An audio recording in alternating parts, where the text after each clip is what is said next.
Bismillahirrahmanirrahim. Assalamualaikum warahmatullahi wabarakatuh. Alhamdulillahi rabbil alamin. Wassalatu wassalamu ala rasulillahil karim. Nabiyyina wa sayyidina Muhammadinil amin. Wa ala alihi wa sahbihi ajma'in. Wa ba'd. Saudara-saudariku, semoga kita semua senantiasa berada dalam naungan rahmat kasih sayang Allah Subhanahu wa Ta'ala.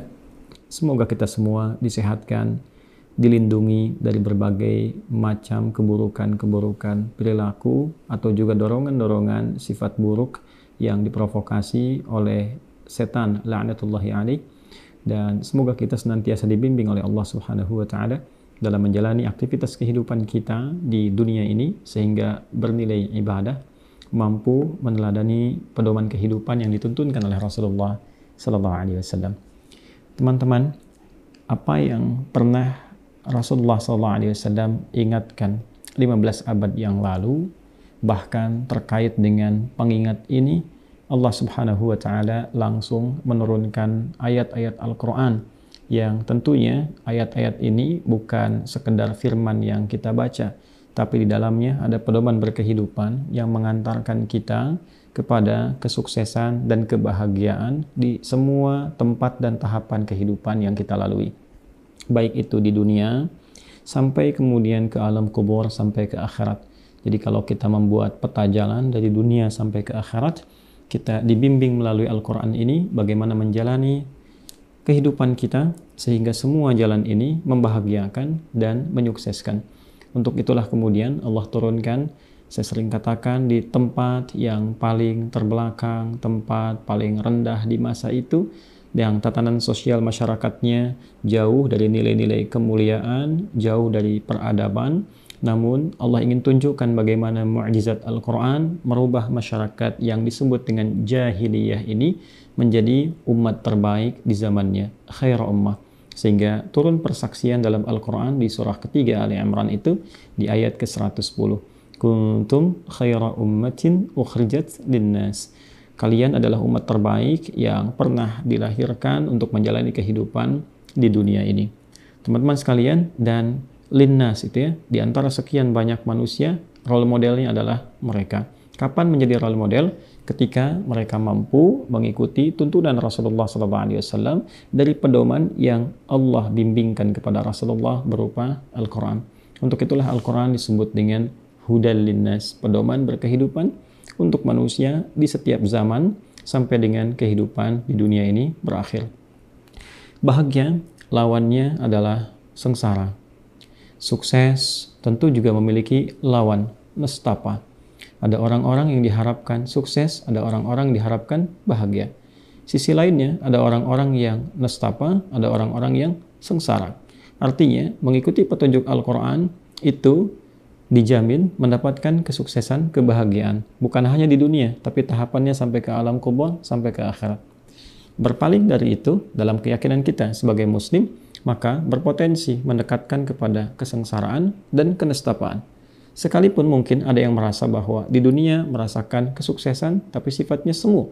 Ketika ajal datang, menjemput lewat maut, maka selesai semua itu, tidak ada jaminan di alam kubur, tidak ada jaminan di kehidupan akhirat yang lestari dan abadi.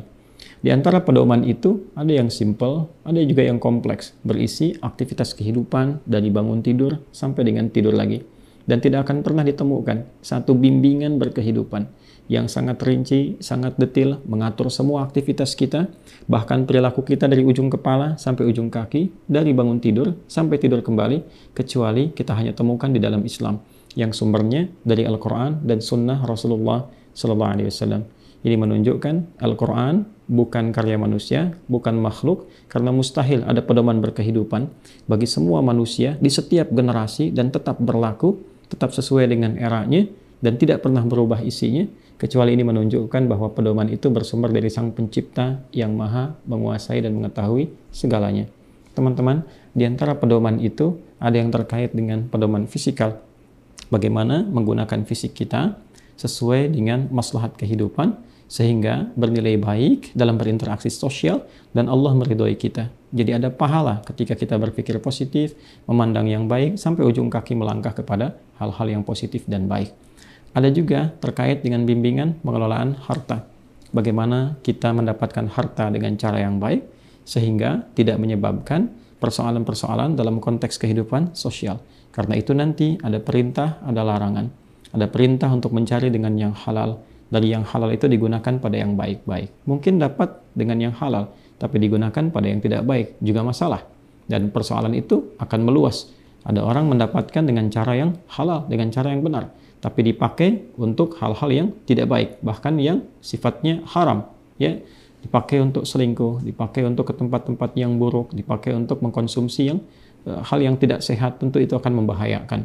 Karena itu dalam Islam ada aturan, dapatkan dengan cara yang benar, kemudian juga silahkan dikeluarkan, distribusikan, gunakan pada hal-hal yang sehat, cara-cara yang mulia, sehingga Allah ridha dan mengantarkan kepada investasi, bukan hanya di dunia, tapi juga sampai dengan ke akhirat.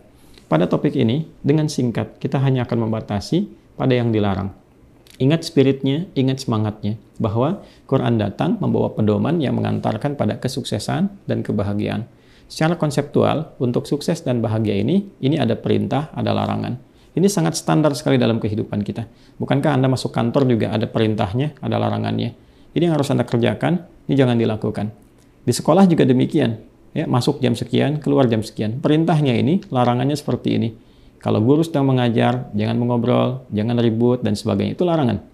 Sebab ketika murid-murid itu mengobrol, murid-murid itu ribut, maka konsekuensinya tidak ada konsekuensi, tidak ada korelasi yang positif untuk memperhatikan materi yang disampaikan oleh guru, sehingga apa yang didengar, apa yang diterima, mungkin akan berbeda dengan maksud yang disampaikan, sehingga implementasinya bisa berubah. Demikian secara konseptual, yang ringan ini kita tarik dalam fikih harta, aturan mengelola harta. Bagaimana dapatnya, bagaimana mengeluarkannya. Teman-teman, terkait dengan bab yang singkat ini, kita simpan dulu yang perintah, karena hal-hal perintah ini, bagaimana mencari yang halal, kita sudah diatur.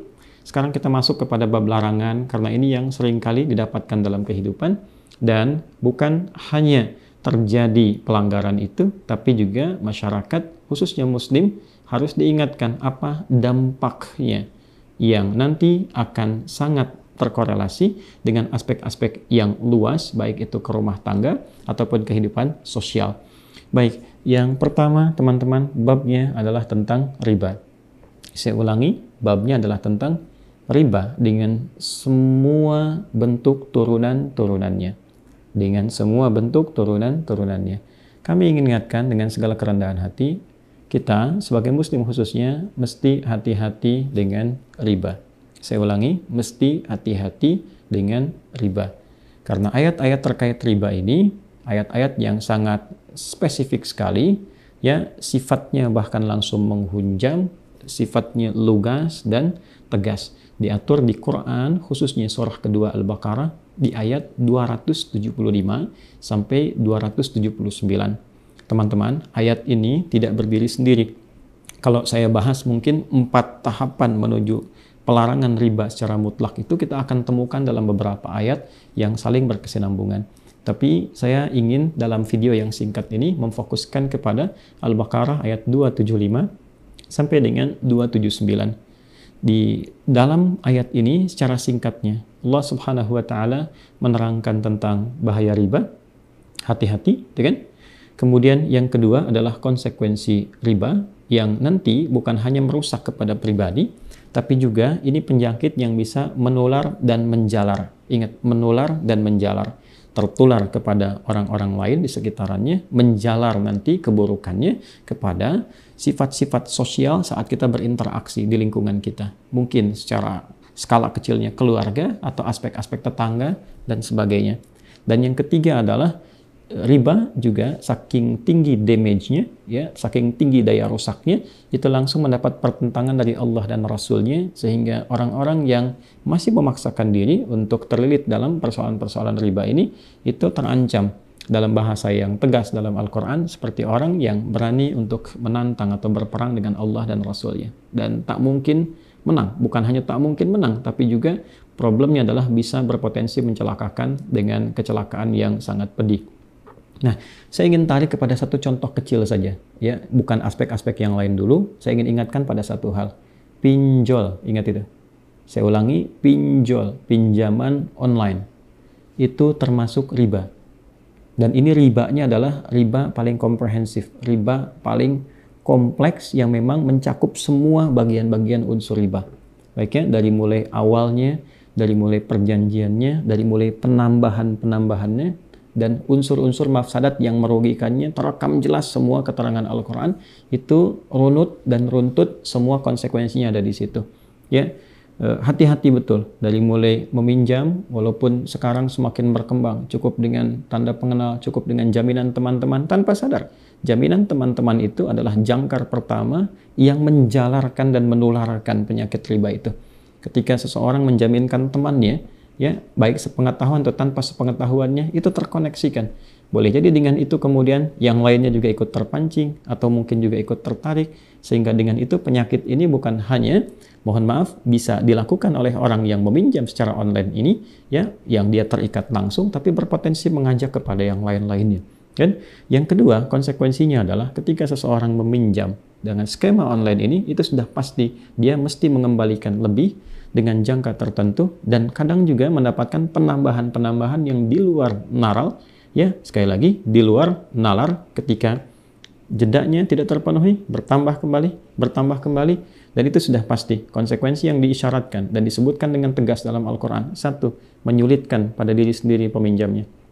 Kedua, akan berpotensi, ini menyulitkan, ini jelas kalimatnya, sampai-sampai bahasanya itu ya di Al-Quran dieksplisitkan sebagai seperti seseorang yang sedang kerasukan setan. Ini bahasa kiasan ya yang sangat tinggi, majas yang sangat tinggi ya, untuk memberikan kesan bahwa gelisah, ketakutan ya, kemudian juga bingung, linglung, meracau, persis seperti orang yang ya diwarnai dalam kegelapan hidup itu gambarannya. Jadi maksudnya jika Anda memutuskan masuk ke wilayah itu, maka sesungguhnya Anda sedang masuk ke wilayah gelap.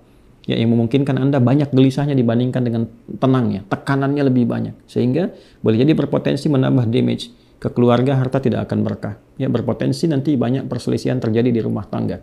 Kemudian juga menjalar, tutup lubang, gali lubang, tutup lubang. Ini berbahaya sekali. Saya ulangi, ini berbahaya sekali. Karena itu, saya menyarankan kepada teman-teman umat Islam dimanapun berada, hindari bentuk riba seperti ini. Hati-hati. Dan ini tidak akan pernah membahagiakan, tidak akan pernah menyukseskan, tapi mengarahkan kepada sifat-sifat penyesalan yang mendalam, baik di dunia ataupun di akhirat. Dan jangan sampai nanti meninggalkan beban kepada keluarga dan keturunan-keturunan. Ustadz, solusinya bagaimana? Teman-teman, kita sudah ketahui, di lingkup kita itu ada masjid. Di dalam masjid ada skema di situ untuk zis, zakat, infak, sedekah. Ke atasnya turunannya ada baznas yang dikoordinasikan satu dengan yang lainnya. Bukankah di situ ada 8 golongan untuk berhak menerima zakat? Jangan malu. 8 golongan itu lihat apakah kita bagian yang termasuk di dalamnya. Kemudian di luar skema zakat ada infak, ada sedekah. Maka mulailah dikemas, dikoordinasikan. Masjid fungsikan. Jangan cuma tempat sholat, datang orang kemudian pulang.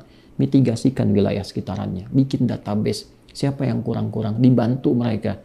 Koneksikan tuh. Baznas difungsikan dengan baik. Ya, kemudian dimitigasikan wilayahnya, siapa yang kekurangan dibantu, bukan untuk memberi sekedar diberi, tidak, tapi bagaimana dia kemudian keluar dari kesulitannya, dibimbing dari situ, dipertemukan dengan jamaah, dipersaudarakan, dibimbing satu dengan yang lainnya, sehingga konsepnya hidup, bukan hanya menjadi ayat yang dibaca, bukan menjadi hadis yang diulang-ulang, dikenal kitabnya, diketahui riwayatnya, bukan itu. Ayatnya mesti hidup, hadisnya mesti hidup. Kalau ini bisa digunakan dengan baik, saling membantu satu dengan yang lainnya, bukan sekedar diberikan ikannya, tapi dibantu dengan kailnya, maka apa yang terjadi? Insya Allah keberkahannya bukan hanya mengangkat seseorang dari kesulitan, tapi insya Allah keberkahan itu akan dirasakan dalam konteks kehidupan sosial, berbangsa, dan bernegara. Maka kemiskinan akan berkurang, karena semua orang terpacu. Walaupun negara bertanggung jawab mengentaskan kefakiran dan kemiskinan, yang kemudian berusaha diproyeksikan ini bisa terangkat, namun di balik keterbatasan yang tentunya kita pahami bersama, di situ kita hadir kemudian untuk mengimplementasikan nilai-nilai keislaman kita, sehingga semua saling membantu, saling mengisi, dan membebaskan dalam kebaikan. Jika syariat ini dipraktekkan dan dilindungi oleh undang-undang, negara menjamin kemerdekaan tiap-tiap penduduk untuk memeluk agamanya masing-masing dan beribadah menurut agama dan kepercayaannya itu. Demikian Quran. Sampai ke Quran ingatnya ya, demikian di Undang-Undang Dasar itu pasal 29 ayat yang kedua. Ingat, riba itu sangat berbahaya teman-teman sekalian, sangat berbahaya. Hindari jauhkan, tepikan, praktekkan konsep tadi dengan cara yang benar. Bagi Anda yang non-muslim, silahkan sama-sama kita membantu kehidupan berbangsa, bernegara ini, dilihat pedomannya masing-masing. Seingat saya, persoalan riba ini bahkan sejak era-era dulu, sejak di zaman Yahudi itu sudah ada sesungguhnya larangan-larangannya pula di setiap masa, setiap generasi. Coba teman-teman yang non-muslim tuh yang punya Bible-nya, dibuka yang Keluaran ya. Di Keluaran, kemudian di ayat yang ke-22 pasal yang ke-25. Ya, Keluaran 22, 25. Coba Anda lihat di situ. Ya, di situ Anda akan temukan bagaimana kemudian juga umat-umat pada masa itu di Yahudi itu dilarang menghutangi seseorang dan mengambil bunga dari situ. Ya, itu bagian dari riba. Jadi kalau kita mau jujur, sesungguhnya riba itu masalah sosial dari aspek yang sudah lama, ya umat yang sudah lama sampai dengan generasi-generasi kini dan mendatang yang harus dihindari. Waspadalah, berbahagialah menjadi muslim karena sampai sekarang kita masih bisa mendapatkan tuntunan yang kita usahakan keras sebagai ibadah kita pada Allah Subhanahu wa taala. Subhanakallahumma wa bihamdika asyhadu an la ilaha illa anta nastaghfiruka wa natubu ilaik wa akhiru da'wana alhamdulillahi rabbil alamin. Assalamualaikum warahmatullahi wabarakatuh.